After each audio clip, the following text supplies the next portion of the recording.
Hello, all, and welcome back to a new episode of Movies and Us, a weekly gathering place filled with conversations about movies, stories, and connection. My name is Jennifer Hahn. And I'm Sarah Callan. And today we are going to be sharing our review and thoughts about the documentary film The Edge of Existence that's directed by Aaron Wheeler. So, Sarah, do you want to kick us off with a brief summary for this film? Sure. Electronics lecturer Cam Cameron attempts to survive on the UK's most remote island, Rockall, for a record 50 days to prove his strength to himself and inspire his family. All right. Lots in there. And Yeah. we have kind of a fun format today. So we are going to share some of our thoughts and reviews and reflections about The Edge of Existence first. And then within the same episode, we got a chance to sit down with Aaron Wheeler, who directed and kind of led the creation of this documentary film. And so we got to interview him and hear the origin story and kind of the things that made this come to life. So that's going to be in the second half of today's episode. So we're excited for y'all to hear him share more about that. It was quite fascinating to hear how this all came to be. So first, though, Sarah, do you want to share your one-sentence summary for Edge of Existence? So my summary is home is where the heart is. Oh, very nice. That's good. It could be on Rockall. It could be in Scotland. It could be on land. You never know. Yeah. It could Nice. move between all of those places, Constantly. You never know. Mhm. My one sentence summary is a mystical rock entrances and ignites the human desire for adventure. Indeed it does. It is very entrancing the way that No. this rock is portrayed in the film. Like that's a great way Yeah. to describe what I happens really in this was like, do documentary. I need to go find this rock? Like I'm Right? being like led to it as well. So the film did an incredible job capturing that. Let's share some of our thoughts watching The Edge of Existence. We won't spoil this film yet. Actually, in our conversation with Aaron, we will share a spoiler because there's a really meaningful part of kind of the way the story unfolds that Aaron got to share a lot of really great reflections on. So that will be in the interview segment of this episode. But we'll just kind of share some of the things that we really loved about The Edge of Existence and kind of where it ignited our own thoughts and reflections. So, Sarah, tell me some of your thoughts about getting to watch The Edge of Existence. Yeah, I think this is a really interesting documentary, especially for somebody who doesn't live in the UK. Like I had never heard of Rockall before. I didn't even know that it existed. And so it was just kind of fascinating to be introduced into this world where people are really interested in this rock, and there's some like geopolitical things regarding this rock. It has quite a history, and I think that the film does a really good job of introducing us to this place that I had never heard of, and then building that intrigue, entrancing us. There's certain like little animations that this film does, and they look magical, not in like a cheesy way, but in a really like alluring, interesting way. And the cinematography in this is absolutely gorgeous. There are some wide shots where you just see ocean and this giant rock just coming out of it, and you are mesmerized by it. And combining the cinematography with the score, it really helps you kind of get into the mind of Cam Cameron and people like him who are like, I don't know why, I just need to go check out this rock. And so I think the film is really, really good at getting us into their headspace and understanding kind of where they're coming from. And then I think the pacing and the way that this film is put together is really smart to keep us invested in this journey, and not just in Cam's journey onto the rock, but seeing how other people have also gone on their own journey, and what drew them there and kind of the lessons that they took away. So it takes a little bit broader scope, which I really appreciated. I always want more context, and this film absolutely gives us that kind of wider lens about this rock and the people who go there. Absolutely. And I think Aaron did such an incredible job editing and pacing this documentary film together. He shares about how there's hours and hours and hours of footage. And I think that's a fascinating part about documentary filmmaking is that the story is to be uncovered as you're just letting it unfold before you. And what's really great is that I think sometimes with expeditions or these kind of impossible task type of stories, the fixation is on like whether or not we accomplish the thing that we set out to do. And that's very much a part of this film as well. But I really loved how it goes deeper beyond the surface level logistics of the mission and asks the questions of who is this person that desires to do this? Who is Cam? And why does he want to do this? Why this moment? Why this life stage? And I think that's going from the what to the human component of this story, which is what I was most curious about and fascinated by. So the whole time, especially in the first part of this film, I was asking those same questions of like, what is it about this? Why does he want to do this? And the film kind of seeks to lead us down the wandering pathways and the unfolding of his family dynamics, some of the adventurous spirit from his father and his family being out at sea for sometimes 9 months at a time, and how that was inspiring. That's a connection point to his family, but also perhaps there's a little bit of that in him as well that just seeks to accomplish something greater. Some of the other really meaningful parts of this, I think, is in the story of the family that is uncovered and what Cam has experienced. So there's a lot of loss and grief in his storyline that you'll get to hear more about as you watch the film. But that's also part of, I think, living life fully that seems to be a dimension of his desire for this. So I just loved how human this story is, of that could easily be so fixated on the what, and it actually is asking deeper questions than that, I think, which is reflective of what Aaron was also most curious and captivated by in telling this story too. And that's a facet of this film that I really appreciated is that it's not just focused on Cam, who is trying to accomplish Mm, this one task, but we get to mm, see his support system. We get to meet his mom and his wife, and we see his kids and him interacting with them. We also see the ham radio operators who are his support yeah. system. We see the skipper. We see people who have done this before that he goes to for advice. And so I love that it's a more holistic look at Mm, trying to accomplish something like this. It's mm, not just one guy who wants to go do a thing and so he does it by himself, but it's years of planning and investment. It's training, it's learning, and it's this entire team that's involved in helping make this happen. And so I appreciate that little mm, bit wider lens, because it's so easy, especially in media, to kind of elevate this one person who is seeking to accomplish a thing. But it's rare that any one person is accomplishing something by themselves.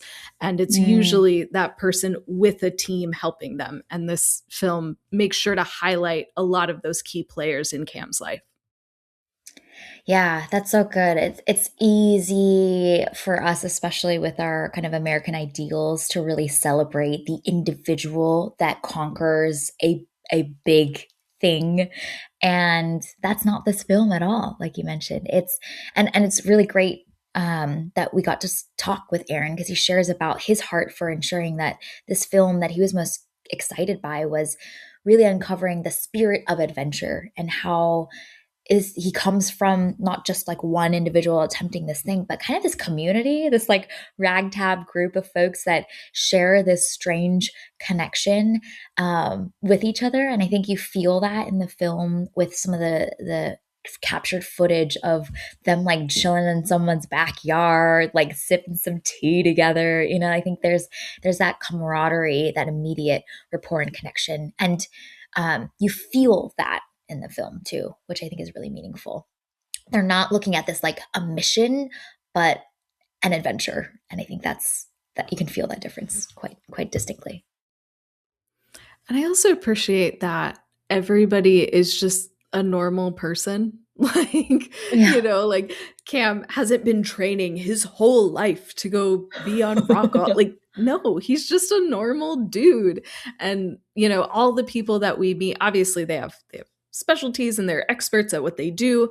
Yeah. But they're just regular people. And I think that that's also really refreshing to just center this regular person story. This person has a goal and they're going after it, and we are Mm. just along for the ride. And I love that humanity and that groundedness of, he's not this like larger than life figure. He's just like us. He's just going after this goal. Yeah, yeah, that's so true. That's so true. It's so fascinating because I was really thinking about the documentary film Free Solo with Alex Honnold, Honnold. Oh gosh, I'm gonna butcher that. Uh, Alex H, who attempts to climb El Cap uh, without ropes, essentially, and free solo that climb.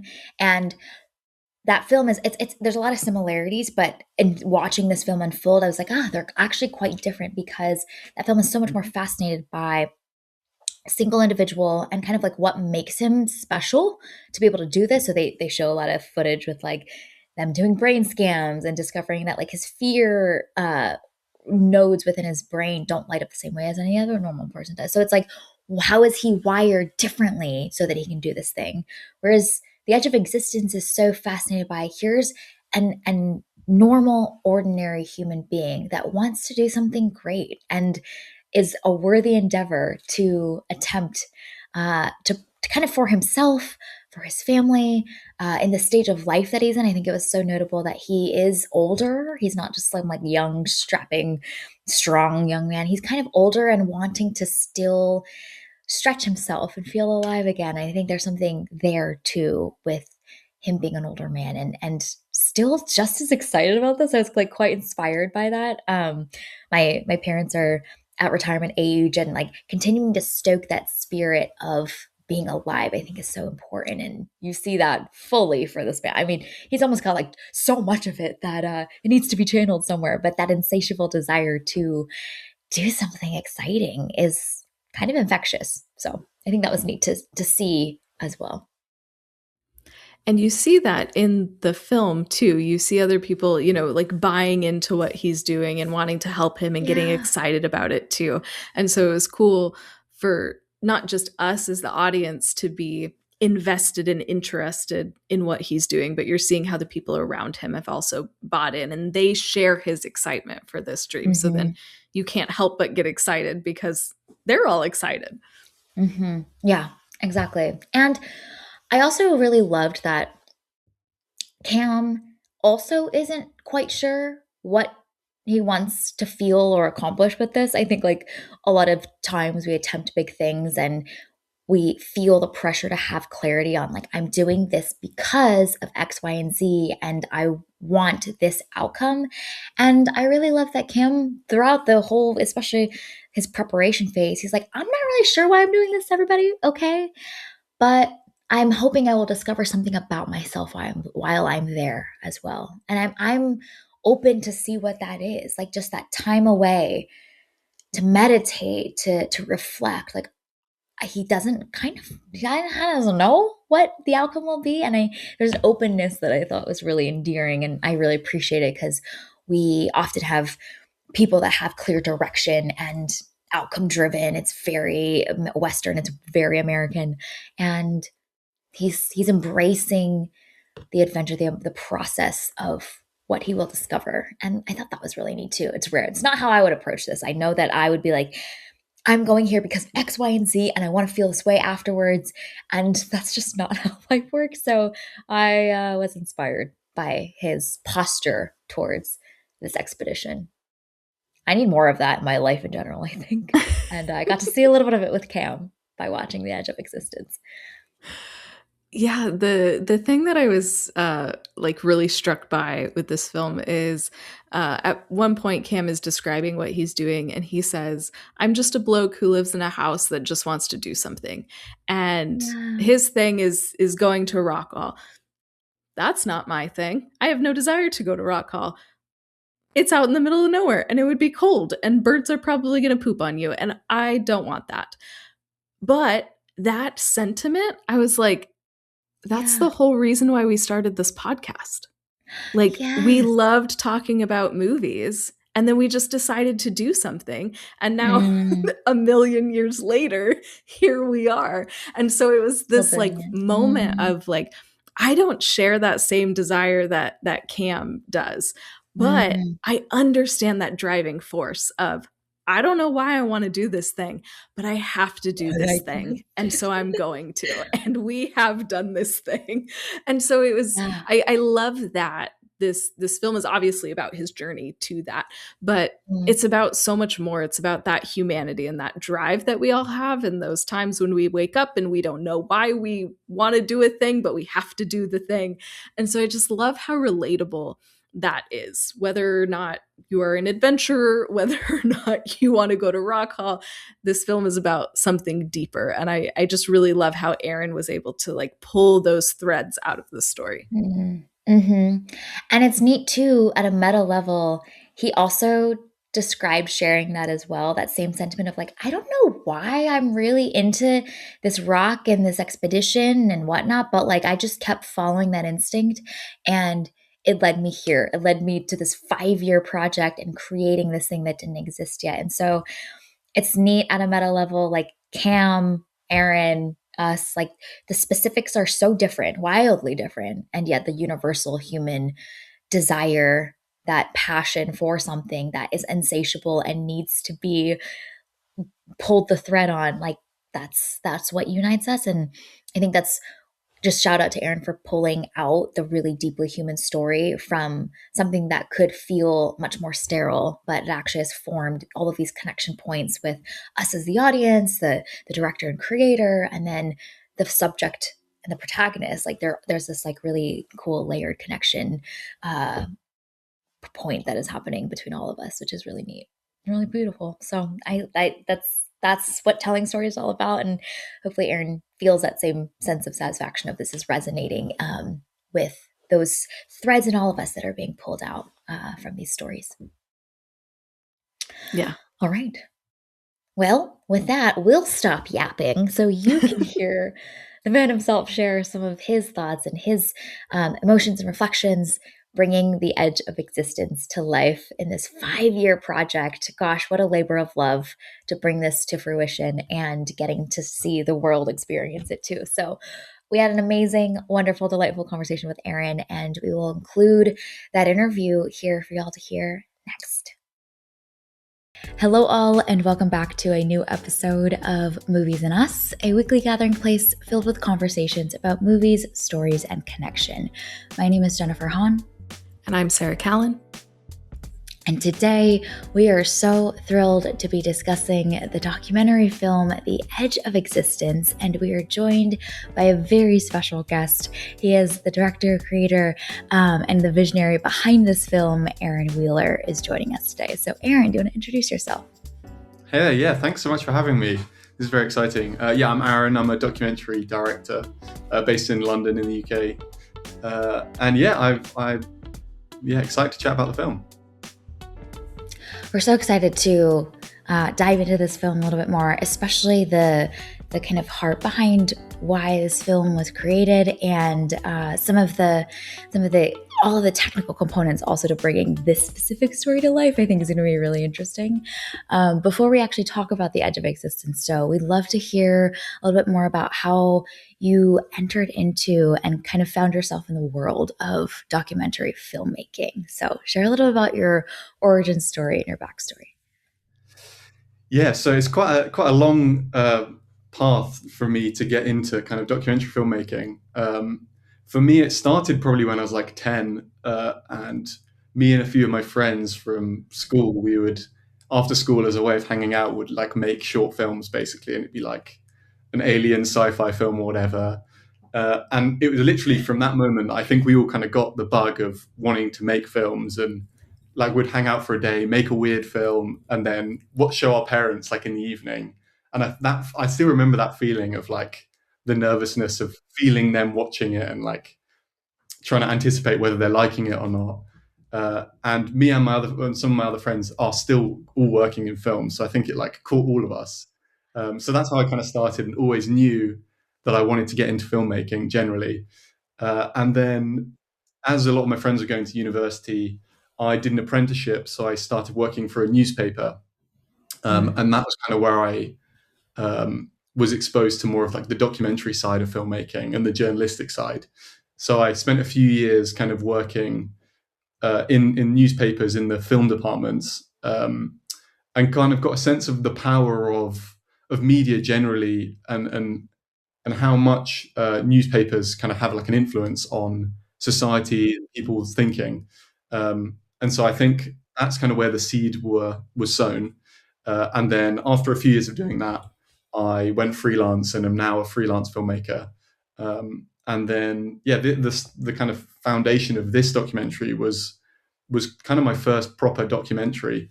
Really, I had done a few fictional films before, not the children fictional films that I made when I was 10, but a few as I was older.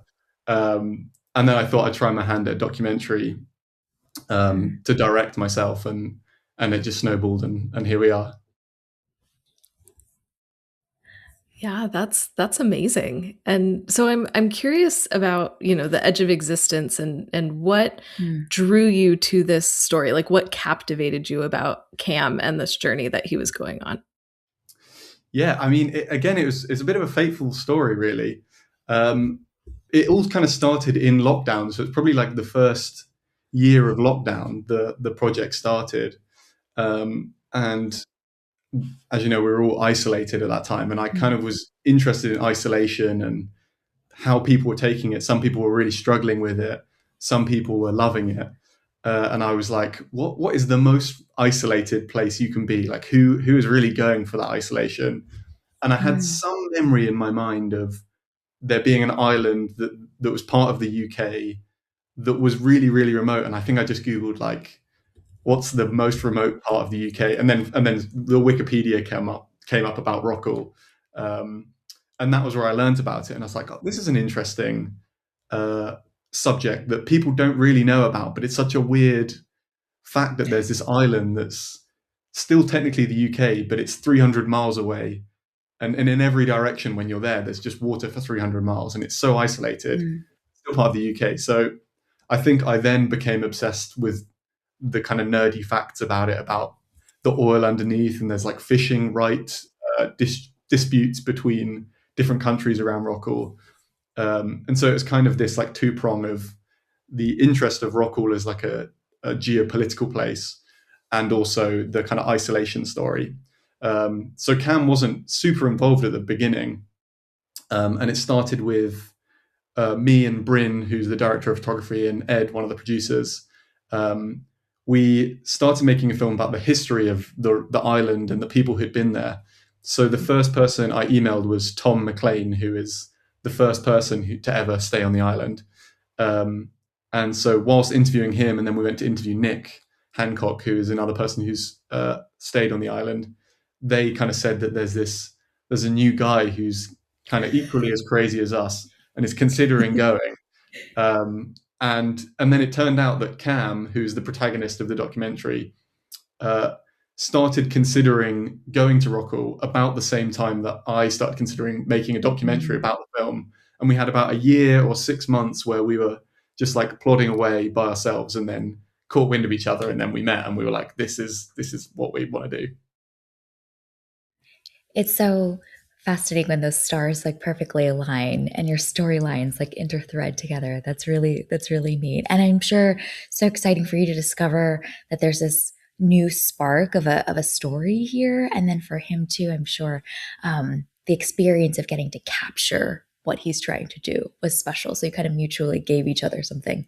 Um, I think it's also really exciting to hear how the real world events kind of inspired this kind of introspective journey to discover more about isolation. And I think Cam talks about that a lot in the film. Um, I'm curious to hear how you build so much trust and rapport and relationship with all the different parts of the Rockall team, from a just sheer technical perspective, but also that human relationship. I think that's such a important part of documentary filmmaking. And what was that process like of like you and Cam meeting, like, are we going to do this together? And what does that look like with everybody else that was involved? Yeah, definitely. I think it was a very like codependent production. So without without Cam, we wouldn't have a film really, and I think Cam Hmm. without us would have been a lot harder for him to get to Rockall. So we were really kind of helping each other throughout the kind of process, um, which I think kind of it felt like we were on quite even footing where we were like partners in this whole journey. So I kind of felt part of his expedition, and he felt part of the team who was making the film.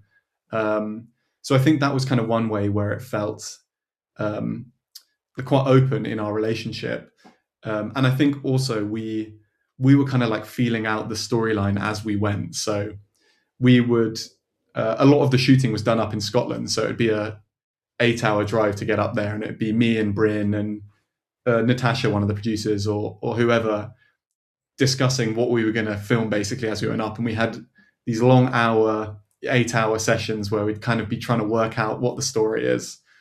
And I think the fact that we didn't quite have like an agenda, or even like the subtext and the themes of the film we hadn't really ironed out yet, it kind of meant that um, it was all quite like an open process, and we would communicate what we were thinking the film was about with Cam and the other characters in the film whilst we were making it.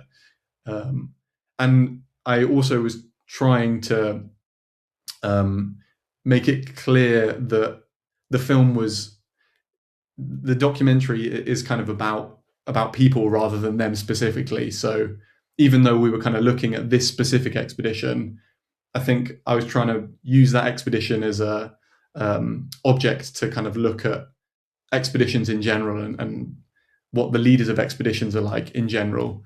And so trying to like communicate that with Cam as well, so that when we would ask him really pressing questions, it's not like asking Cam specifically to answer for his decisions, but just like trying to find the thinking process behind adventurers generally. So that was kind of, I think it was just a very open process basically. And also the fact that we had a very light team. There was only ever probably four of us at most with Cam, and then a lot of the time it would just be like me with a camera and trying to, mic up myself. And yeah, our sound designer had a lot of issues trying to fix like dodgy audio setups from me clipping mics on, because it was quite lo-fi some of the time, which meant that we could go to that like more intimate kind of feeling on an evening like after a beer or whatever, just shooting a part of the film. And you really feel that intimacy. And I loved all of those moments when, we're just spending with Cam in his kitchen, or, the anecdotes that he shares with his mom. Like those are so sweet and so personal, and giving us like a look into this like real life person who is doing this thing. So I think that was really effective, and that kind of that closer look really comes through. But I'm curious, with such a small team, like how did the editing process work? Because you're also getting footage from Cam while he's on Rock Hall. So how did that all that work, and even like getting that historical footage that you cut in? What kind of take us behind the curtain and see what that process was like? Yeah, well, it kind of started with our shooting process. Um, and because we were, as I was saying, kind of filming it without a set kind of subtext and theme, we were capturing a lot and we shot a lot, really. We, yeah, went all over the place. I interviewed UCL humorists about Greek mythology, and there was all these angles where we were kind of, sticking our tendrils out, trying to find where the journey would go. And it meant that after 2 or 3 years, when it had felt like the story had ended, we just had tons and tons and hours of footage. And only then did we really begin to start the edit. Um, so I by trade I'm an editor for most of my time. So I think that's actually where I feel most comfortable. So it was kind of nice just sitting down. I think the edit probably started in September through to June the year after. Um, and I kind of was just like locked in for the winter basically, and just had hours and hours and hours of footage to watch through, and would just sit most of the time alone and watch Cam on the island making he filmed himself make 20 cups of tea. I swear, I watched every minute of it. So that was kind of the first process, was watching everything and trying to write it down and write blocks of things of Cam making tea again, and then kind of using those blocks to work out the order of what the an interesting kind of journey could be.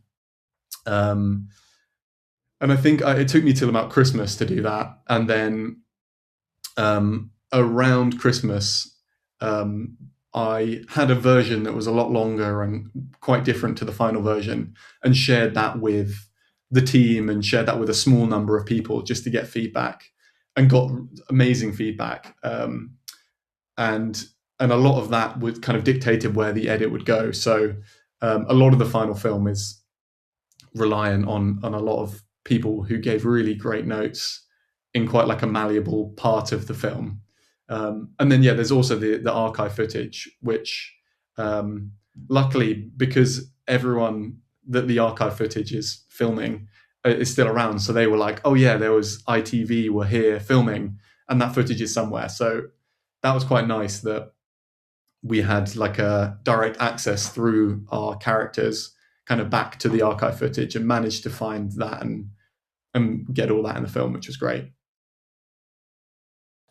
That's so neat, and especially hearing about the kind of editing process. The one of the things that's I think is quite striking about the film is that we really get to put the human first.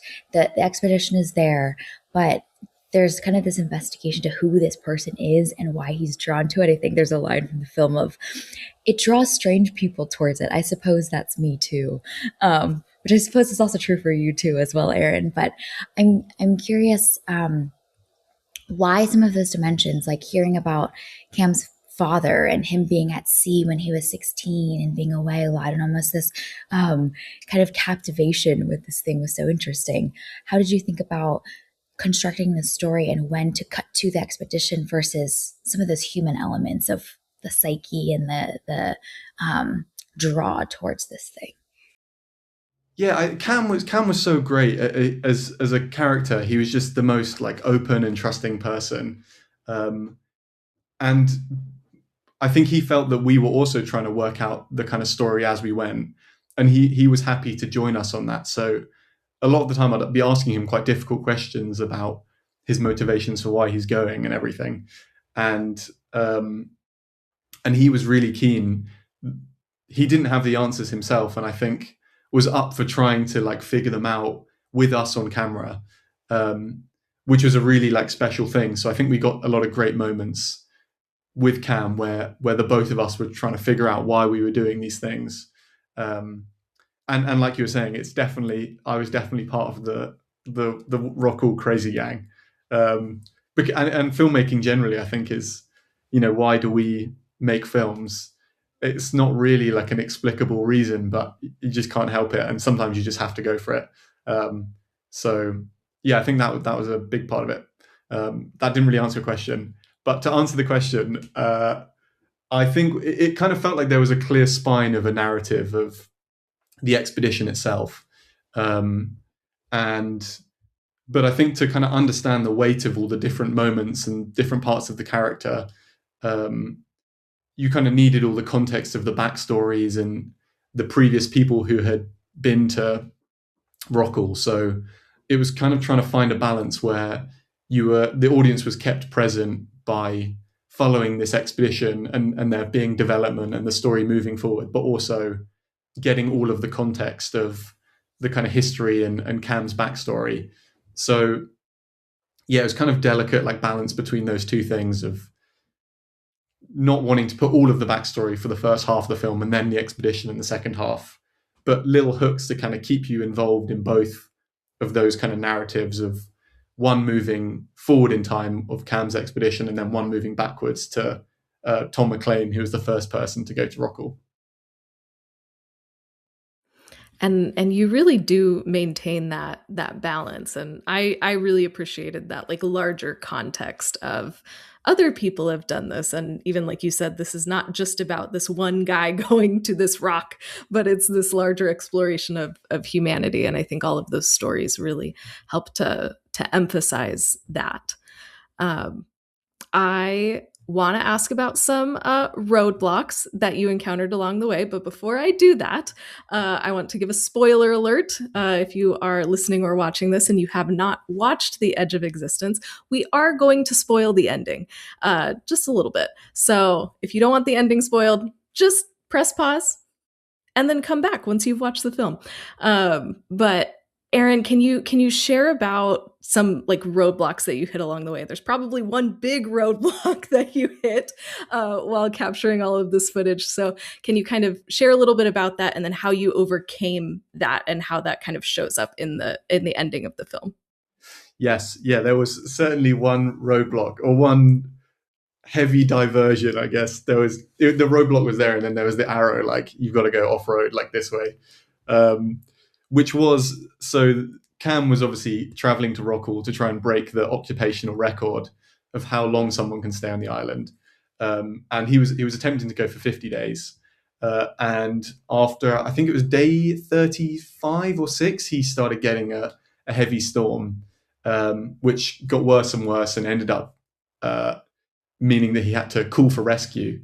And the UK Coast Guard did their most remote rescue that they've ever done by definition, because it's the most remote part of the coast of the UK, and managed to save Cam, which was amazing and miraculous. And I think no one really knew that was possible, that a helicopter could get that far out to pick him up. But that really was not part of the narrative that we were all planning. And the weeks before Cam having to call for rescue, it was really smooth sailing, and Cam was having a lovely time, and it was really sunny. And the first parts of the film, when Cam is on the island, it looks like such a beautiful place. And the original kind of structure would have been that Cam completes the world record, he comes home, everyone's like cheering on the coast when he like comes back in, and like we pop champagne and there's like confetti for some reason and everyone's clapping.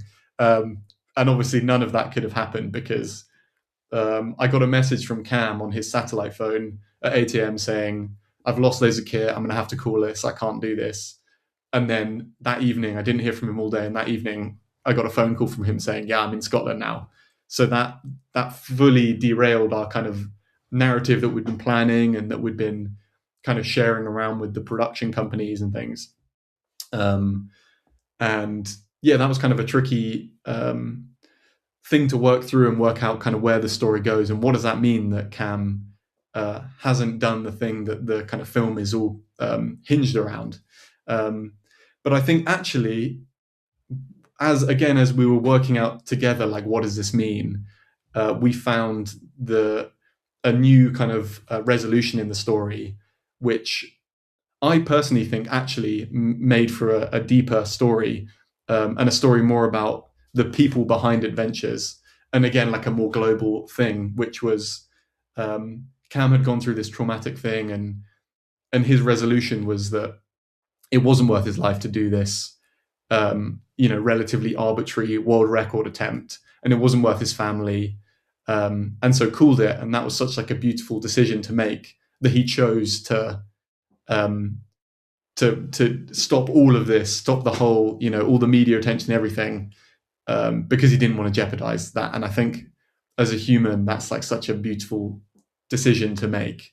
And then it went even further, that the dust settled even more, and the most human thing happened, which was that Cam decided he wanted to do it again, and go through the entire experience again, with all of the hardship, all of the expense, the years of planning, the years of his life where he was, at 8 p.m. when his family were having dinner, he'd be having calls trying to organize things. And I think for me, that was like the most human aspect of everything, that after all of this hardship, that you want to do it again, even though we can't define why we want to do these things. And again, as a filmmaker, this project's done, and it was years of hard work, and inexplicably, for some reason, you're ready to go again, and you almost forget about the pain. So yeah, I think even though the story completely changed and there was a massive roadblock, it actually meant that we found a newer and kind of deeper and more human narrative and theme than we originally anticipated. And I think that's one of the really unique parts of this film, like you mentioned, is you know, I was watching this kind of expecting as well that cathartic ending, the happily ever after, as you will, for this character, and it's actually the journey and the wrestling that he does, even at the beginning of the film as well, of like, is this worth it? Like my family, but then like I'm just drawn to this, and how do you balance those two things together is so much a part of our human experience of chasing after some of our dreams, but also counting the cost of them along the way, which I think is really neat. I'm curious for you as we kind of wrap this 5 year experience, this 5 year thing that you've birthed into existence and poured your heart and soul in. What are some of the things that you've taken away from watching Cam's journey and kind of also following and bringing this whole passion project, this thing that you were drawn to from the beginning to life? I'm curious how this changed you along the way from this 5 year experience. Yeah, so I think for me, again, it kind of goes back to the kind of resolution of the film. Um, a lot of the time, I have feelings of, you know, questioning the intention behind what I do, and I'm like, why am I doing this thing? Or you know, questioning and over analyzing myself. Um, and I think being with Cam and seeing how open he was about him not being sure why he's doing something made me realize that that's not a thing within me that I'm like dealing with that is unique to me. It's like we all have this thing in us where we one day we wake up and we're like, I exactly know what I need to do and I'm doing this, and then another day you're like, why the hell have I decided to do this thing? Why the hell am I on a boat in the middle of the Atlantic Ocean? Uh, and so I think the main thing I took away was feeling more closer to not just Cam, but I think to everyone, closer to my partner, to my family, and I think hopefully the film shows them also that there's this uncertainty within all of us, and also then within me about why we do these things. And yeah, so I think that was the main takeaway that I got from the project. That was so well said. No, it's a great answer, and I don't have any desire to go to rock hall. That's just not my jam. But that thing of you wake up and you're like, I need to do this thing. We've all experienced that, so I love that. So as we've talked about, this is a very deeply human film, a very deeply personal film. Where can people find The Edge of Existence? How can people support you and this film? What can people do? Yeah, so we've got a website, theedgeofexistence.co.uk, which is where you can kind of keep up to date with the film, really. So it's currently playing at a few film festivals over the next kind of 6 months to a year, and then hopefully we'll find somewhere online to distribute the film. So that's probably the best place to keep up to date with the film, really. Love it. We will include links to that in the show notes, ways that you can support and follow more of Aaron's journey, The Edge of Existence, and more places to get to watch and experience this film as it continues to grow. And it's been really fun to see it go through the film festivals and really resonate with a lot of people. So I'm sure that's also probably deeply rewarding for you too as well, Aaron, just to see audiences watch and experience this 5 year thing that you've birthed into existence. Yeah, definitely. Yeah. When I kind of started the project, one of the people who'd been in the past kind of warned me, be careful how much you Google it, because it's really easy to become obsessed about this wacky island. And it's like a virus. It's nice like showing it to people and seeing them kind of catch the curiosity bug. So yeah, it's always so nice to talk about this crazy island. You see people get excited about it and you're like, you're crazy and weird and being drawn towards this thing as well. I loved that line from the film, by the way. I think someone says at one point, like, it's mystical, and the way that you've edited like some of the score with like those wide shots of it, I'm like, I need to know what's there too. So Yeah. it was really neat. Yeah. It's there right now as we're talking. It's the waves are battering it. So it's free to visit.